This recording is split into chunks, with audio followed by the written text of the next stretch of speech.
It was billed as just another Sunday night primetime special, a panel-style televised town hall on federal judicial oversight. A routine event hosted by the National Public Affairs Forum, designed to showcase civil discourse between lawmakers and legal authorities. But it became the moment America couldn't stop watching. At center stage, Senator JD Vance, a former Marine and best-selling author turned no-nonsense legislator, known for his straight talk and unwillingness to bow to establishment pressure. Opposite him, Judge Roland Mercer, a senior circuit judge from the Eastern District, with a reputation for both brilliance and condescension. He had ruled on controversial surveillance cases, government overreach suits, and more than one whistleblower conviction. He was known for his sarcasm, his power, his arrogance, and tonight he had a target. The program opened with pleasantries. Then came the real heat. Moderator Senator Vance, in your recent speech you accused certain federal judges of hiding behind procedure to avoid accountability. Care to name names? If the shoe fits, I don't mind pointing to the footprints. Polite laughter. Then silence. Judge Mercer leaned forward, smirking. Let me help clarify things for the good senator, he said, voice thick with smug confidence. When you've spent decades interpreting the law, you understand that emotion isn't evidence and populism isn't a legal defense. JD stayed still, calm. Mercer went on. You can bluster all you want for your voters, but in this house we deal in facts, not tweets. And if you're going to accuse me, or any federal judge, of hiding the truth, you better bring more than opinion pieces and dramatics. The audience murmured. It was clear Mercer believed this would be a televised takedown, a live humiliation. But then JD Vance blinked once, leaned into the mic, and delivered the 30 seconds that would end Judge Mercer's career. JD Vance didn't flinch. He didn't raise his voice. He didn't reach for notes. He just looked Judge Mercer dead in the eye and said it. Judge Mercer, I'm glad you mentioned facts, so let's deal in them. The room quieted. The moderator leaned back instinctively, sensing the temperature shift. Fact. In 2019, you ruled against a whistleblower who provided internal emails showing illegal surveillance of American citizens. You called the evidence insufficiently grounded in relevance. Yet the emails were later verified by the Senate Intelligence Committee and resulted in a $6.7 million internal settlement, hidden from public view. Mercer blinked. Just once. Fact. You wrote the dissenting opinion in Rodriguez v. DHS, arguing that metadata collection on journalists without warrants was not inherently unconstitutional if intended for national risk mitigation. That opinion was cited in 3 rejected appeals to the Supreme Court. One of them involved a Pulitzer-winning reporter who hasn't published since. JD took a breath, calm, deliberate. Fact, your brother-in-law sits on the board of Centurion Analytics, the same firm awarded a $40 million contract to handle private data review for the DOJ's classified case unit. You never disclosed that during the Frazier surveillance ruling. Gasps. The audience froze. Judge Mercer's face was drained of color. JD continued, his voice like quiet thunder. So when you ask me to bring facts, Judge, I don't bring opinion. I bring your own record. He reached down, lifted a thin folder from beneath the desk and laid it flat on the table. Everything I just said is footnoted, public, verified, and after tonight, probably trending. The camera cut to Mercer. His mouth slightly open, words frozen somewhere between defense and disbelief. The moderator stared wide-eyed, unsure whether to continue the segment or call for a break. JD looked straight into the lens. We trust judges to hold power honestly. But when power hides behind robes and rhetoric, someone has to speak for the people, and I just did. The crowd didn't cheer. They didn't have to. Silence said everything. 30 seconds, 3 facts, 1 broken reputation. Judge Mercer reached for his water. His hand shook. The cameras cut to commercial, but the damage was done. In those brief, unscripted seconds, JD Vance didn't just rebut a federal judge. He dismantled him. With 3 calmly spoken facts and 1 manila folder, he'd pulled back the curtain on years of quiet corruption. As studio tech scrambled, Judge Mercer leaned back in his chair, visibly rattled. His PR team, watching from backstage, looked like they'd seen a car crash in slow motion. The moderator, still pale, leaned toward Mercer. Would you like to respond when we return from break? Mercer nodded stiffly. Absolutely. But JD knew better. Meanwhile, social media had already exploded. Hashtags spread like wildfire. JD Vance 30 seconds, Mercer memo judicial exposure. Clips were uploaded before the commercial even ended. Twitter, YouTube, Instagram, TikTok. JD's 30 seconds were already being called the most devastating televised takedown since Watergate. Even usually silent centrists chimed in. That wasn't political theatre. That was controlled detonation. We just saw a senator turn into a truth bomb on live TV. Back in the studio, as the broadcast resumed, the moderator tried to steer the show into safer waters. But Mercer wouldn't let it go. He adjusted his microphone and spoke with measured disdain. The senator has made serious accusations. I dispute every one of them. I have followed the law. My record is public, and I will not have it distorted for applause. JD didn't respond. He didn't have to, because just then an email hit the inbox of every major news outlet in DC. Subject line, confirmation requested, Mercer judicial conflicts. Attached, a 48-page file, time-stamped, signed and sourced. Everything JD had said, confirmed by independent auditors from a recent but unpublished judiciary oversight report. It had been quietly buried, until now. News outlets scrambled. Headlines shifted in real time. JD Vance files match-buried judiciary report.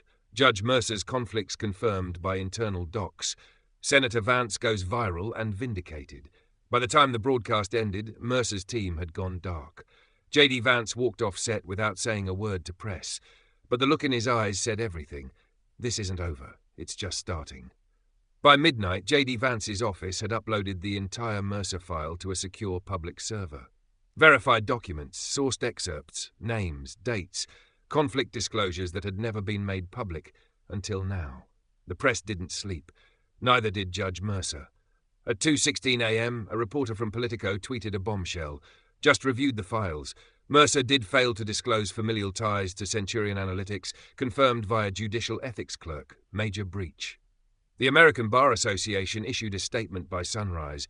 We are aware of the allegations involving Judge Roland Mercer. A preliminary review has been initiated. The broadcast was replayed on every major network. News anchors didn't even try to hide it anymore. What JD Vance did wasn't just bold, it was bulletproof. He didn't raise his voice, he raised the stakes. Mercer came to humiliate him. Instead, Vance flipped the script. Even rival politicians began issuing statements. Truth wins. This is how oversight should work. Vance just did more for transparency than most congressional hearings. But behind the scenes, Judge Mercer was unraveling. He cancelled a judicial appearance at Georgetown Law, postponed rulings for 2 high-profile surveillance-related appeals. His communications director resigned abruptly. Reporters camped outside his office, and then came the leak. A disgruntled clerk, anonymously verified, sent a trove of internal emails to a watchdog group. One, dated 6 months prior, was addressed directly to Mercer's chamber staff. Ensure that contract connections to Centurion are not referenced in the Frazier ruling. Judge requests it be scrubbed for optics. Boom. The headline dropped within the hour. Email leak confirms Judge Mercer requested conflict info be concealed. That was the moment the legal community turned. Retired judges, legal scholars, even former DOJ officials began calling for Mercer to recuse himself from all pending surveillance cases. Meanwhile, JD Vance stayed quiet. No gloating, no interviews, just one cryptic tweet. Sunlight is still undefeated. The morning after the leak, JD Vance arrived at the Capitol through the side entrance, not to avoid cameras, but to avoid what had just landed on his desk. A formal ethics complaint, filed overnight by Mercer's legal counsel. The charge? Improper use of privileged information to influence public perception of a sitting federal judge. In plain English, they were trying to accuse JD Vance of violating the very transparency laws he had used to expose corruption. His staff was livid. His chief of staff slammed the file on the table. They're coming for you. JD skimmed the document, calm. They're coming for the system, he said. I'm just standing in the way. Later that day, he addressed the media, not at a podium, but on the Senate steps, in the cold, without a jacket. Last night, I was accused of ethics violations. Not because I lied, not because I broke the law, but because I told the truth, with receipts. If this body wants to start policing ethics, I welcome it. But we're not going to start with the guy who exposed corruption. We're going to start with the ones who caused it. His words hit the wire like thunder. Clips were everywhere within minutes. Across town, Judge Mercer made his move. A private interview on a friendly network, low lighting, softball questions, a chance to look dignified again. But it backfired. When asked if he had ever received internal guidance about his conflict disclosures, Mercer hesitated too long. Well, many judges handle advisory matters with discretion. So yes, that's not what I said. But it was. The clip went viral instantly. Thousands of legal professionals reposted it with a single caption: "Discretion, deception." That evening, JD Vance gave a short address from his office.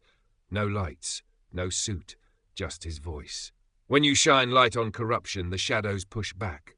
But they forget. This isn't about one senator or one judge. It's about a country asking, what else is being hidden? They tried to intimidate me, and it blew up in their face. He held up the complaint, then dropped it into a shredder. By the end of the week, the conversation had shifted from controversy to accountability. Judge Roland Mercer, once untouchable, had become the epicenter of a judicial firestorm. The ethics complaint against JD Vance backfired spectacularly, now widely viewed as a retaliation attempt. Public sentiment had turned, and fast. A petition demanding Mercer's recusal from all pending surveillance-related cases had gained over 750,000 signatures in 48 hours. Even the usually careful legal community started stepping forward. A retired federal prosecutor told CNN what JD Vance did wasn't unethical. It was long overdue. On the Hill, JD was approached by fellow senators, some previously critical of his style, offering quiet nods and even support. One whispered, "We've all seen things we weren't allowed to talk about. You finally talked." But the biggest blow came from within the judiciary itself. Judge Ellen Maddox, respected for her independence, issued a rare public statement. No judge is above scrutiny. Public trust is not inherited, it's earned, and it must be re-earned when lost. I support an internal inquiry into the allegations raised during the televised town hall. The judiciary was turning on itself, and Mercer knew it. That night, Mercer called a private meeting with his personal legal team and communications advisor. "It's not about what I did," he muttered. "It's about what he made people feel." But his advisor shook her head. "No, Judge, it's about what you buried, and now the files are talking louder than you ever did." Meanwhile, JD Vance took things a step further. He introduced a bill, the Judicial Transparency Act, proposing mandatory conflict disclosure for federal judges with direct family or financial ties to any contractor, law firm, or classified case handler. The bill caught fire on the floor. Co-sponsors rolled in. News outlets began calling it the Mercer Reform. And in the background, the Office of Judicial Ethics launched a formal review. Judge Mercer was now under active investigation, and JD, he had just become the face of reform, not because he yelled, not because he threatened, but because he proved it. It happened live. Again. This time on a Thursday afternoon broadcast of the Federal Record, a PBS-style legal analysis show. Judge Roland Mercer had agreed to an interview. His team insisted it was time to humanize him, to rebuild his reputation with composure and dignity. But there was one problem. The host brought the documents. Halfway through the segment, she laid them out on the table in front of him, one by one. The Centurion Analytics contract. The ethics memo he asked staff to scrub. The email tying him to internal data access on JD Vance's 2023 oversight hearing. Live. On national television. Mercer blinked, stuttered, and then said something no one expected. "I was under pressure." "From who?" the host asked. "That's all I can say." The pause that followed was deafening. Clips hit the internet within seconds. Judge Mercer cracks on camera. "I was under pressure from who?" Federal judge implodes on live TV after JD Vance exposure. JD Vance didn't respond with a press release. He simply tweeted, "Pressure makes diamonds or cracks." At the Department of Justice, the internal memo had already circulated, requesting preliminary prep for potential judiciary indictment guidance. Mercer. It wasn't official, but it was close enough. On Capitol Hill, momentum surged behind JD's reform bill. Even his rivals admitted it privately. Vance didn't just hold his ground. He flipped the mountain. Networks replayed the town hall clip endlessly. Judge tries to intimidate JD Vance on TV. Next 30 seconds end his career. The title became a symbol, a meme, a movement. But the final blow wasn't televised. It came quietly, late at night, from inside Mercer's own chambers. A letter, signed, stamped, and sealed. Resignation tendered, effective immediately. JD was handed a copy hours later. He didn't gloat, didn't smile, he just nodded. One down, he whispered. One system left to fix. The resignation of Judge Roland Mercer didn't just end a scandal. It started a movement. In cities across America, peaceful demonstrations emerged, not in anger, but in unity. Veterans, journalists, whistleblowers, and law students stood side by side outside courthouses holding signs that read, JD was right. No more hidden judges. This is what oversight looks like. News anchors now spoke of JD Vance with a new tone, less dismissive, more measured. A once controversial senator had just done what countless committees, think tanks, and legal watchdogs failed to do for years: make the public care about judicial accountability. JD Vance didn't take a victory lap. Instead, he requested a special joint session on the Senate floor to address the judiciary as a whole. Standing before both chambers and a gallery packed with reporters, he began, I didn't expose Judge Mercer for revenge. I did it because we told the American people to trust the system, and then we watched that system trust itself instead. We cannot ask for faith without giving truth. We cannot ask for obedience without offering transparency. We cannot ask for silence when accountability is overdue. He paused and held up a copy of the bill now nicknamed the Mercer Rule. This bill ensures that every federal judge must disclose any financial, familial, or organizational tie to any case involving public contracts or national security. No more secrets, no more conflicts, no more pressures behind closed doors. The applause was bipartisan. For the first time in months, Congress stood for something together. Back at home, JD's wife opened the door to find two veterans waiting quietly. They weren't there for a photo, just a handshake. He read the names no one else would. We wanted to say thank you. She nodded, holding back tears. He didn't do it alone. We just kept reminding him why. Elsewhere, Mercer watched the address on a muted television from a beach house far from D.C. The waves were crashing, the screen flickering. He whispered to himself. He did what no one else ever had the guts to do. Then he turned it off. The Mercer Rule passed 82-18 in the Senate, 352-79 in the House. But for JD, this wasn't about numbers.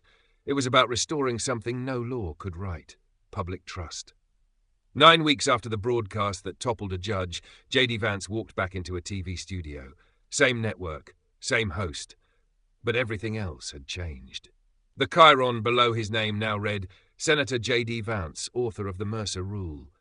He wasn't there to spar. He wasn't there to score points. He was there to talk about what came next. The host greeted him carefully. You've made headlines, broken barriers. Some call you a disruptor, others call you a hero. How do you see yourself? JD paused, then looked into the camera. Neither. I'm a reminder. A reminder that public service means serving the public, not protecting power. That the truth doesn't need to shout when it's documented. That intimidation only works until someone decides not to be intimidated anymore. He leaned forward slightly, voice low but resolute. I didn't come here for revenge. I came here for reform. Mercer just happened to be standing in the way. The host nodded, switching to rapid-fire questions. Did you know your remarks would go viral? No. Did you plan that 30-second rebuttal? I planned to tell the truth. Do you think more judges will resign? Only the ones who fear sunlight. That quote, only the ones who fear sunlight, would be printed on T-shirts, mugs, and protest signs across the country by week's end. But then came the moment that made headlines again. The host leaned in. Senator Vance, you've taken down a judge, passed bipartisan reform, and become one of the most talked-about politicians in America. What's next? JD smiled faintly. Next, I finish what I started. I didn't do this for TV. I did it for the veterans who couldn't sue. The journalists who were blacklisted, the whistleblowers who were framed, the everyday citizens whose privacy was stolen, whose trust was betrayed. He looked directly into the lens. What's next is that no one in this country ever fears a courtroom because of who's sitting on the bench. What's next is that justice serves us again. The host didn't respond. There was nothing left to say. She simply let the moment sit there, raw, unpolished, true. Within 24 hours, the clip hit 40 million views. JD Vance Next began trending globally. 6 months later, no one referred to it as a political gotcha anymore. It was history. The moment Judge Mercer tried to intimidate JD Vance on live television and lost everything in 30 seconds became a case study in law schools, journalism programs, even leadership courses. It wasn't just the downfall of one judge, it was the restoration of accountability. In Washington, the Judicial Transparency Database authorized through JD's Mercer Rule went live. Every American could now search for judges' financial ties, family affiliations, and past ethics flags. The homepage featured a quote, "Justice is not afraid of being seen." Senator JD Vance. At Yale Law, a professor stood in front of a packed auditorium. He played the 30-second clip, then turned to the class. This wasn't showmanship. It was strategy, and more importantly, it was fact. That's how you win in a system built to silence truth. You speak it on record, calmly and without blinking. In a small courtroom in Ohio, a retired Marine, JD's old friend, watched a young judge cite the Mercer Rule as cause for recusal in a case involving private contractors. He smiled. He did it. In an old federal courthouse, someone had framed the now declassified folder JD used on air. It sat in a glass box in the lobby. A plaque read, "This document didn't end a man. It began a movement." And JD? He kept working. He didn't run for president. Not yet. He kept his head down. He listened. And when asked years later what that moment meant to him, he simply said, "I didn't take down a judge. I showed the country what one voice with facts could do when it refused to flinch. They tried to silence me, but in doing so, they let America hear everything." The 30 seconds that ended a career became the story that started a revolution in judicial transparency. Not with anger, not with screaming, but with truth, documented, delivered, defended, and never forgotten.